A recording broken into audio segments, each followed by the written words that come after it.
안녕하십니까. 반갑습니다. 오늘은 12월 30일.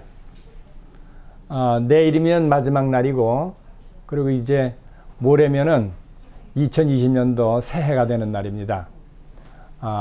우리가 이제 그 2019년도 11월 20일 날 제가 이 코메리칸 TV를 시작한 지 약 한 달하고 10일쯤 됐는데, 오늘이 그 10번째 해당되는 날이고, 올해로서는 마지막 그 방송이 되는 날입니다. 오늘 제목은 역시 그 씨암탉 시리즈 마지막인데, 제가 그 씨암탉 시리즈 첫 번째는 씨암탉을 가지라 하는 것이 첫 번째였고, 두 번째는 씨암탉을 잘 지키라. 오늘은 씨암탉을 잘 이용하라 하는 씨암탉 그 시리즈 세 번째면서 씨암탉 시리즈 마지막이 될 것입니다. 우선 그 씨암탉이라고 하는 거는 내가 부동산을 하나 갖고 있으면 우선 그게 씨암탉이에요. 그러니까 그걸 갖다 우리가 잘 이용을 해서 불려나가는 그런 그 지혜를 갖다 우리가 가져야 되는데, 우선 그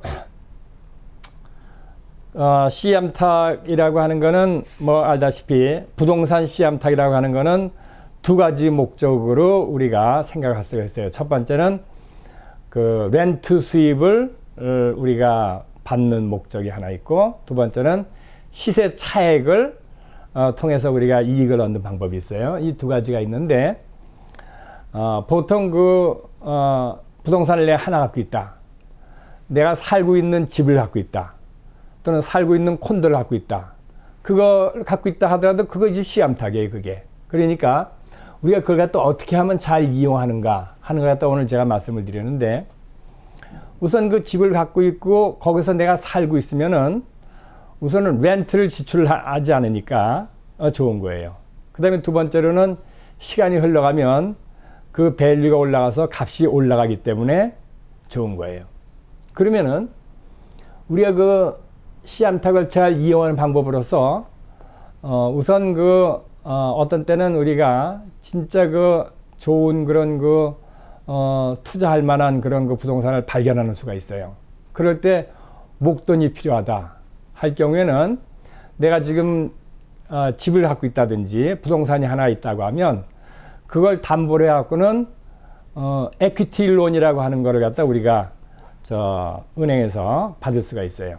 예를 들어갖고 내가 30만 불짜리 집을 20만 불 정도 융자를 갖고 있는데, 그 집이 이제 50만 불이 됐다. 그러면은 우리가 그 50만 불이면 그걸 갖다 우리가 30만 불 리파이낸싱 갖고 20만 불 갚으면 10만 불이 남는 거고, 또는 20만 불 그대로 모기지 갖고 있는데 거기에 이 에퀴티 론이라고 있어요.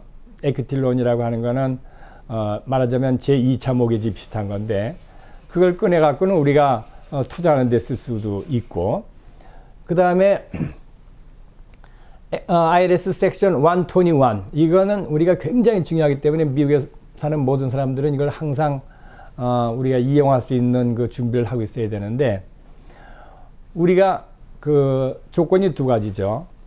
내가 그 부동산의 주인이면서 내가 그 부동산에 실제로 살고 있으면서 그것이 이제 나의 그 주 거주지로 되어 있는 경우에 섹션 121을 갖다 우리가 사용할 수가 있는데, 만약에 30만 불짜리 집을 샀는데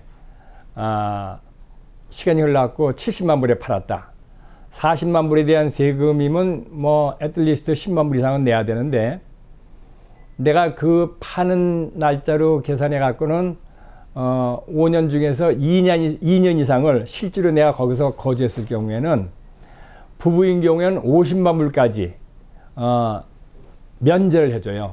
그냥 디포 하는 게 아니고, 연기하는 게 아니고 면제해줘요. 그리고 싱글인 경우엔 25만 불까지 연기를 해줘요. 그렇기 때문에 우리가 그 30만 불짜리 집을 70만 불에 팔았을 때 그 돈이 좀 많이 남아도 우리가 그걸로 다른 부동산을 투자할 수 있는 준비가 되는 거예요.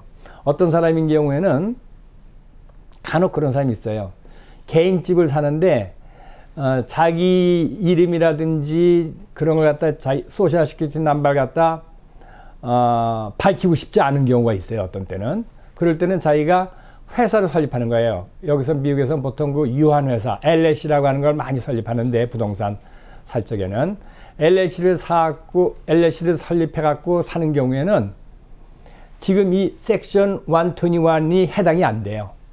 꼭 개인 자기 이름으로 사야만 해당되는 거니까 그 개인 집을 살 적에는 가능한 한 회사를 설립해갖고 사는 거는 이걸 잘 생각을 해야 돼요. 나중에 우리가 121을 혜택을 받을 가능성이 있다고 하면 회사를 설립해갖고 사면 안 되는 거예요. 그 다음에 두 번째로는 섹션 1031 1031이라고 하는 그러한 법이 있는데 오늘 제가 얘기하려고 하는 주제는 바로 이 섹션 1031 1031이라고 하는 거예요. 이건 바로 뭐냐면 요거는 내가 사는 집을 얘기하는 거지만 이거는 커머셜이든 레지덴셜이든 상관없어요. 상용 빌딩이든 주거용이든 상관이 없는데 렌트를 주는 경우에 해당되는 이 법이에요. 이게 예를 들어 내가 지금 집 하나는 있고 그 다음에 렌트를 주기 위해서 내 집을 하나 또 샀어. 그래갖고는 렌트를 주고 있는데 그 렌트를 주는 집이 30만 불짜리가 이제 뭐 70만 불로 올랐어요. 근데 그건 내가 거기서 살지 않기 때문에 섹션 121은 해당이 안 돼요. 그거는. 왜냐면 내가 사는 집은 또 따로 있기 때문에. 그러면은 그걸 갖다 내가 70만 불에 팔면은 뭐 20만 불 융자를 갚으면 한 50만 불이 남는데 그거에 대한 세금 10여만 불을 내야 돼요. 왜냐면 차액이 40만 불이 남았기 때문에. 근데 그걸 내게 되면은 내가 부동산을 더 늘리는데 좀 지장이 있으니까 어떻게 하면 세금을 한 푼도 안 내고 더 큰 부동산, 상용 빌딩이라든지 또는 다세대 주거용이라든지 그렇지 않으면 좀 더 큰 집이라든지 이렇게 해갖고는 늘릴 수 있는 길이 있는가. 이게 섹션 1031이라고 하는 건데 이 섹션 1031은 사실은 이 미국에 있는 그 유태인들이 사실은 주도적으로 해갖고 만들어졌다고 보통 얘기를 해요. 왜냐하면 그 유태인들이 일찍이 이 말하자면 땅 없고 집 없는 그 유랑민들이에요. 수천 년 동안. 그렇기 때문에 유태인들은 하여간 기회만 있으면 자기네들의 어떤 이 부동산을 소유하는 것이 꿈이에요. 그 맨하탄이라는 데가 제가 1973년도에 여기 이민 왔는데 70년대, 80년대에 그 당시에는 맨하탄에 있는 웬만한 빌딩들은 주인이 전부 유태인들이에요. 그때 제가 들은 소문에 의하면 뉴욕 인구의 유태인들은 2%도 안 되는데 맨하탄에 그 부동산의 50% 정도를 갖다 유태인이 소유하고 있다. 이런 얘기를 제가 들었어요. 지금은 뭐 조금 다양해졌으니까 제가 지금은 잘 모르겠어요. 왜냐하면 지금은 그 당시에는 한국 사람 빌딩 주들이 없었는데 지금은 한국 사람 빌딩 주들도 많이 생겼고 그랬기 때문에 그것이 지금 맞는지 모르겠어요. 그러나 어쨌든 간에 이 부동산 투자 규제들이라고 하는 유태인들이 앞장서 갖고 만든 건데 우리가 이걸 잘 눈여겨보고 우리가 이걸 갖다 잘 사용을 할 필요가 있어요. 예를 들어 내가 이제 조그만 집이 하나 있는데 렌트를 주고 있었어요. 근데 그것이 이제 아까 얘기한 대로 30만 불짜리에 샀는데 70만 불에 팔았어요. 그러면 내가 이제 이번에 그걸 팔아갖고 내가 좀 더 큰 투 패밀리나 다세대 집을 갖다 내가 100만 불에 사고 싶다. 그럴 적에는 섹션 1031을 갖다 우리가 이용을 하면 30만 불의 집을 샀어요. 그 70만 불에 팔았으면 40만 불이 남는데 100만 불짜리 세금을 안 내고 100만 불짜리 집을 사면 세금을 한 푼도 안 내는 대신에 그 100만 불짜리 집은 코스트가 60만 불에 산 걸로 간주를 해주는 거예요. 그 40만 불을 면제해 주는 게 아니라 디포해 주는 거죠. 그래서 만약에 그 빌딩을 나중에 200만 불 주고 팔면 실질적으로 그 빌딩은 100만 불 주고 샀고 200만 불에 팔았으니까 100만 불 남았지만은 40만 불 요전에 그 세금 안 낸 것까지 합해갖고 140만 불에 대한 세금을 갖다 내는 것이 섹션 1031이에요.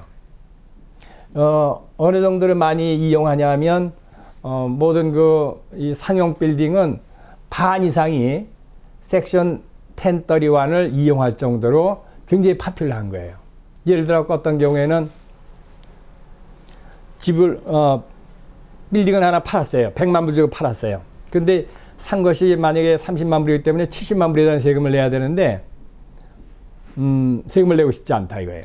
그럼 100만 불 이상 되는 집을 사면 되는데 그걸 꼭 하나만이 아니라 두 개 합해갖고 그렇게 사도 1031이 해당이 되는 거예요. 세 개를 사도 1031이 해당이 되는 거예요. 그렇기 때문에 이 1031이라고 하는 건 아주 폭이 넓게 사용할 수 있기 때문에 우리가 그 부동산을 늘려가는데 특별히 투자 부동산을 늘려가는데 굉장히 도움이 되는 그러한 그 법이에요. 예를 들어 내가 빈 땅을 하나 갖고 있다. 빈 땅 옛날에 뭐 20만 불 주고 빈 땅을 하나 갖고 있는데 그 빈 땅의 값이 많이 올랐어요. 그래갖고 이제 그 빈 땅에 대해서 올라갖고는 20만 불 주고 샀는데 그게 100만 불에 팔 수가 있는 거예요. 그럼 100만 불에 팔면은 80만 불이 이제 남은 거죠.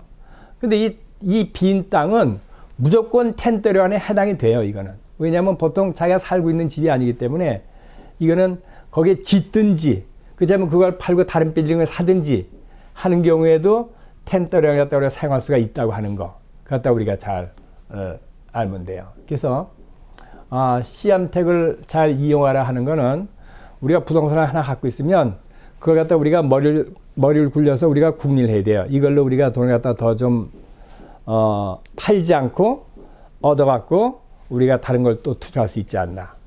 판다면은 꼭 다른 걸 갖다 살 걸 준비하고 팔아야지. 그렇지 않으면 금방 돈이 부서져 갖고 없어지는 걸 제가 너무너무 많이 봤어요. 특별히 그 세금 내고 하게 되면 남는 게 너무 없는 거예요. 그렇기 때문에 섹션 1031으로 내가 하겠다 할 경우에는 이 섹션 1031이라고 하는 건 조건이 아주 까다로워요. 어떻게 까다롭냐면 한 부동산을 팔고 나서 180일 이내로 꼭 클로징을 해야 돼요. 사는 거를. 그렇기 때문에 보통 커머셜 빌딩은 그 사는 과정에서 딜레이 되는 경우가 너무 많아요. 이런 수질 검사도 어떤 때는 해야 되고 커머셜 빌딩은 너무 시간이 많이 걸리니까 금방 180일이 지나요. 그렇기 때문에 1031을 하려고 하면 살려는 빌딩을 먼저 찾고 나서 팔아야지. 내가 팔고 나서 찾겠다. 그러면 거의가 다 실패해요. 그래서 180일 이내로 우리가 클로징을 해야 될 뿐만 아니라 또 어떤 조건이 있냐면 우리가 팔고 나서 45일 이내로 미 국세청에 내가 이 집을 사겠다고 하는 주소가 들어가야 돼요. 물론 그것이 꼭 하나는 아니지만 한 3개 정도 들어가서 내가 이 중에서 하나 사겠다 하고 들어가도 그건 상관이 없어요. 그러니까 우리가 45일 이내로 새로 살려는 빌딩을 아이덴티파이 해야 된다. 그 다음에 두 번째로는 180일 이내로 클로징을 해야 된다. 이렇게 되는 거예요. 근데 그 180일 이내에 클로징이 어떤 때는 다 되려다가 실패하는 경우가 가끔 있어요. 어떤 때는 변호사가 어떻게 병원에 입원한다든지 변호사가 사망한다는 경우에 갖고 놓치는 경우도 있어요. 그러면 그런 경우는 익스큐즈가 될까요? 안 돼요. 어떤 경우를 하더라도 180일 지나면 무조건 그건 세금을 내야 돼요. 법이. 단 한 가지 예외가 있는데 그건 바로 뭐냐면 대통령이 천재지변이 일어났어요. 그러면 그 부동산이 있는 지역을 또는 살려고 하는 그 지역을 재해 지역으로 선포하는 경우만 딱 한 가지 예외예요. 그렇지 않은 경우에는 무조건 1031 하다가 실패하는 경우가 너무너무 많은데 그 날짜를 지키지 못해서 그래요. 그렇기 때문에 그래 1031 한다고 하면 미리 팔기 전에 다 조사해갖고 이 빌딩을 내가 사겠다. 그래갖고는 이 빌딩에 대한 계약은 언제쯤 하겠다. 클로징 언제쯤 하겠다. 하면서 팔 적에도 이거는 파는 목적이 1031이다 라고 하는 조항을 집어야 돼요. 그래서 만약에 조금 살려고 하는 것이 좀 딜레이 될 것 같으면 이것도 우리가 딜레이를 해야 돼요. 180일 지키기 위해서. 근데 1031으로 목적을 하는 그러한 문장을 집어넣지 않으면은 잘못하면 페널티를 내게 돼요. 그렇기 때문에 이 빌딩을 파는 거는 1031에서 판다고 하는 걸 집어넣으면 그거는 좀 딜레이가 돼도 페널티를 안 물어요. 그렇기 때문에 요 IRS 섹션 1031이라고 하는 거 우리가 미국에 사는 사람들은 특별히 부동산이 있는 사람들 꼭 우리가 기억을 해둬야 되는 것인데 그것이 전부 그 씨암탉을 잘 이용해서 부동산을 늘리는 그러한 방법으로 사용된다고 하는 것입니다. 이것으로서 올해는 이것으로서 마지막이 되고 이제 2020년도 새해에 또 뵙겠습니다. 감사합니다.